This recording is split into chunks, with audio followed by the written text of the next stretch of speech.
One of the best games in a loaded weekend of college football. LSU hosting Ole Miss. Who needs a win more, Brian Kelly or Lane Kiffin? That's Matt Moscona locked on LSU. Who needs a win more, Matt? Neither. Okay. I can't imagine there are two safer coaches in college football in their current jobs than Lane Kiffin and Brian Kelly, either for their fans' love or their contracts or the combination of both. Just really doesn't matter as far as job security, if that's what you're hinting at with both of these guys. Not so much job security, but maybe job weakening in terms of the strength that you have on it. Like, it's not a singular game where you go, okay, time to ratchet up the hot seat top. Okay, time to, but it can be a data point where you just kind of stack these things up, and then in a year or two you look back and say, well, do we really want to extend this guy, or do we really still want to have him around as our head coach? Like, what has he done? It would be one of those points where you say, man, he should have won that football game. Because I can readily argue this either way, Matt. LSU should win the football game. They're at home. Ole Miss should win the football game. They have the more national title ready roster, I think, on paper than LSU does. Oh, I agree with that.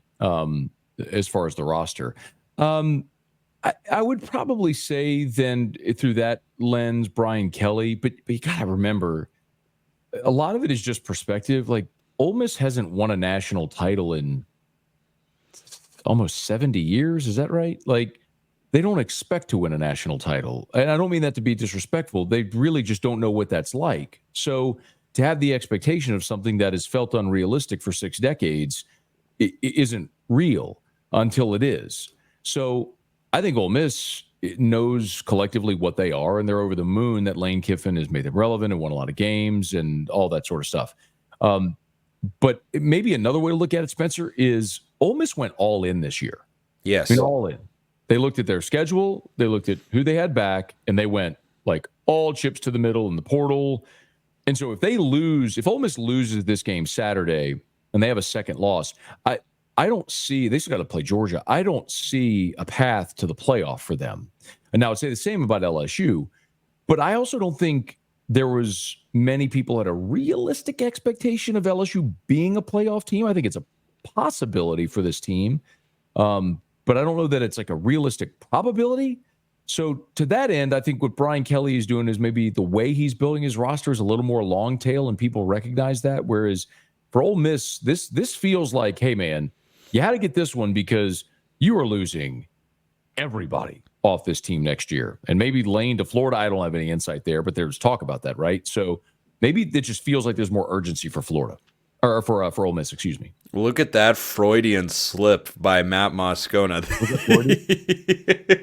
Florida's got a lot of urgency. So you want to talk about someone who's got urgency? Billy Napier got urgency, bro. Yeah, that guy's got to win.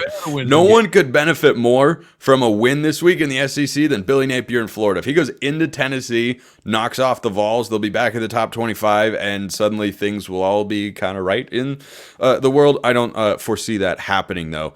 I think I'm with you that there's more pressure, certainly on both sides. There's some level for the fans of, we want to win this football game, we need to win this football game. But I do agree, it's greater for Ole Miss. Some pundits like Josh Pate have described them as a window program. I subscribe to that particular notion.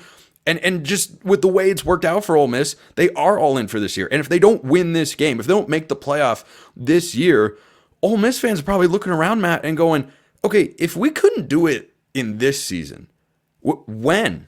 How? What's it going to look like? What's it going to feel like before the season when we can actually push to be in that national title conversation, if not this very year? Heisman capable quarterback, experienced head coach. It's not like he's a head coach for the first time, nor is he in his first or second season at Ole Miss. Roster loaded, portal. I just see that as, if not now, when for Ole Miss. Yeah, it's hard to do. I mean, even, Spencer, I know you and I talked at media days when we were at SC Media Days, we were in Dallas, and you remember that the whole narrative was how many fan bases were just like, oh, 12-team playoff, we'll be in every year. Yeah. And the reality is, man, if you go back and look at the 10 years of the 4-team playoff, there are only 3 years of the 10 where the SEC would have gotten 4 teams in.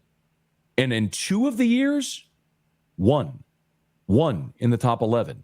So, and that was Alabama in 15 and 16.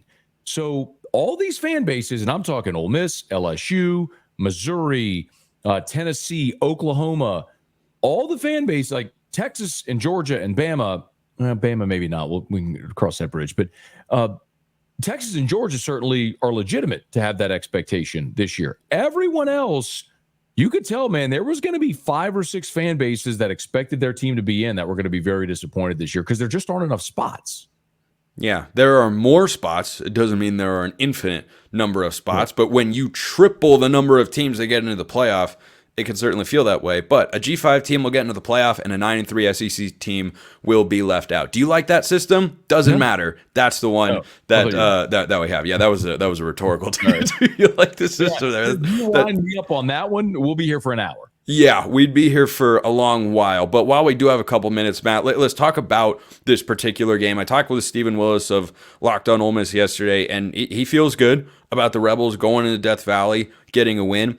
That's where I'm coming from. Is I think that urgency has seeped in for Ole Miss, not necessarily because of external factors, but more because of the loss to Kentucky. I think that's been a blessing in disguise because it kind of kicked them into high gear and made them realize, hey, we can't just cruise past everyone. That win last week against South Carolina, people can say whatever they want about it. 27-3. 27-3. Ask LSU fans how easy it is to play in Columbia, South Carolina. So I think Ole Miss goes on the road, wins this football game. I think it's really, really fun. I'll go 31-28. I'll take the Rebels. I think it's a good score. I think you're talking about an upper 20s, low 30s game. And I do think, Spencer, I think this game mirrors the LSU USC game. I think everyone is expecting high scoring over. I hate, I don't have a side that I would play, but I would play the under in this game. I think both coaches were mortified by what happened last year in Oxford in that 55-49 game. I think this is going to be a greater defensive game. And I think LSU tries to mimic the strategy it had against SC, where they're going to give up yards, but they're just going to make you drive the length of the field and shorten the game. And remember, I mean, that game was tied at 20 with 8 seconds left when Woody Marks scored the game-winning touchdown, and SC won by 7. But I mean, that was a game where LSU led in the fourth quarter, had 2 possessions with a chance to build the league. I think it's going to be a very similar game to that. And I think this is whoever has the ball last. I'll tell you one thing, or maybe 2 things to keep in mind. One, Trey Harris's status is massive. He is Ole Miss's leading receiver. He's got 52 catches. The next closest receiver has 18. If he doesn't, he got hurt against South Carolina. If he doesn't play or is limited, that is a massive benefit for an LSU secondary, which isn't very good. And the other thing, too, when we were back in Dallas, I picked LSU because we all have to do the thing before the season, right? What game do you win? What are you going to lose? I picked LSU in this game because of the spot. LSU's coming off a bye. For Ole Miss, this will be 7 consecutive weeks, 3 consecutive SEC games, and back-to-back road conference games. That wears on you. This is a night game in Tiger Stadium. All of that may tip it to LSU to make it play late to win it, but I think this is a 4-quarter game, and I don't think either side should feel supremely confident they're going to win it. I think it's a who has the ball last and makes a play in the final 2 minutes. I think this is arguably the best quarterback matchup in the entire country. 2 guys who I absolutely love. Jackson Dart, Garrett Nussmeier. That's a better quarterback matchup than Quinn Ewers and Michael Hawkins in Red River, which will certainly be a fun game. But I think, like, 20 seconds, Matt. Does Oklahoma have a chance against Texas? Yeah, because they always have a chance against Texas. They shouldn't have beat Texas last year, but they did. It's a rivalry game, and they'll get up for it. And I mean, dude, I watched bad LSU teams play number 1 Nick Saban Alabama teams toe-to-toe into overtime. You get a rivalry game, things happen. It's crazy. Yeah. But just watch Vanderbilt beat Alabama. Ask me, does anybody have a chance to beat anybody? I didn't just watch Vanderbilt beat Alabama. I watched them pummel Alabama on the line of scrimmage. Hell yeah, Oklahoma's got a chance to beat Texas. I can't think of a better way to end the show. Matt Moscona, Locked On LSU. Matt, appreciate it. Appreciate everyone listening. I will see you next time. And until then, hope you have a wonderful rest of your day.